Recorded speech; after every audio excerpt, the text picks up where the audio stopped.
जी ने कहा, माता मुझे पानी पिला दो, फिर मैं प्रश्नों के सारे उत्तर दूंगा। बूढ़ी माँ ने कहा, नहीं, पहले मेरे प्रश्नों के उत्तर दो, मुझे अपना परिचय दो, फिर मैं पानी पिलाऊंगी। अब तक के सारे तर्क से पराजित हताश कालिदास जी हो चुके थे। कालिदास जी कहते, मैं सहनशील हूं, अब आप मुझे पानी पिला दीजिए। बूढ़ी माँ ने कहा, नहीं, सहनशील तो दो ही हैं। पहली धरती, जो पापी पुण्यात्मा सबका बोझ सहती है, चाहे पापी से पापी आदमी हो, जितना मर्जी पाप किया हुआ प्राणी हो, और जितने मर्जी पुण्यों किए हुई आत्मा हो, पुण्य आत्मा हो, धरती मैया सबका बोझ बराबर सहती है। उसकी छाती चीर कर बीज बो देने से भी अनाज के भंडार देती है। और दूसरे हैं पेड़, जिनको पत्थर मारो फिर भी मीठे फल देते हैं। अब तुम कौन से सहनशील हो? तुम सहनशील नहीं हो सकते, ना तो तुम पृथ्वी हो और ना ही तुम पेड़ हो। मुझे सच सच बताओ, तुम कौन हो? कालिदास जी की बहुत बुरी हालत हो गई थी। कालिदास जी का इतना बुरा हाल हो गया था कि लगभग वो मूर्छा की स्थिति में, अपने बेहोश होने की स्थिति में पहुंच गए थे। और तर्क वितर्क से एकदम झल्लाकर बोले, चिढ़कर बोले। कालिदास जी ने कहा, मैं हठी हूं, मुझे पानी पिलाओ। वो बूढ़ी मां फिर कहती, फिर असत्य कहा तुमने, फिर तुम झूठ बोल रहे हो। हठी तो केवल दो ही हैं, पहला है नख और दूसरे हैं केश। नख मैंने नाखून, हमारे नाखून, और दूसरे हैं केश। इनको जितना भी काटो उतना ही बढ़ते हैं, बार बार काटो बार बार निकल आते हैं। बूढ़ी मां ने कहा, तुम हठी नहीं हो, तुम मुझे सच सच बताओ, ब्राह्मण तुम कौन हो? कालिदास जी ने कहा, मैं मूर्ख हूं। कालिदास जी अपने आप को बहुत अपमानित और पराजित महसूस कर चुके थे।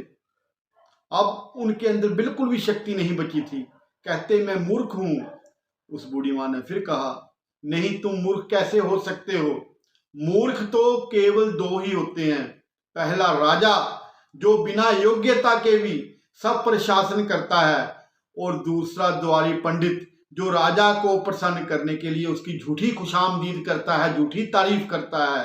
अतः तुम इन दोनों में से नहीं हो, ना तुम राजा हो ना तुम द्वारी पंडित हो। ब्राह्मण सच सच बताओ, तुम कौन हो? तब मैं तुम्हें पानी पिला दूंगी, अपना परिचय दो। अब कालिदास जी के सबर का बांध टूट पड़ा था। उनको ऐसा लग रहा था कि मेरा ये पल जो है आखिरी पल है। अगर मुझे पानी की बूंद एक भी मेरे अंदर नहीं गई तो मेरे प्राण यहीं के यहीं निकल जाएंगे। उन्होंने आप देखा ना ताब उस बूढ़ी मां के पैरों पर गिर पड़े। और दोस्तों, ये बिल्कुल सत्य घटना है, इसी कलयुग की घटना है। गिड़गिड़ाने लगे, क्षमा याचना करने लगे कि मैया मुझे माफ कर दो, मुझे पानी पिला दो। उस बूढ़ी मां ने उसको पानी पिलाया और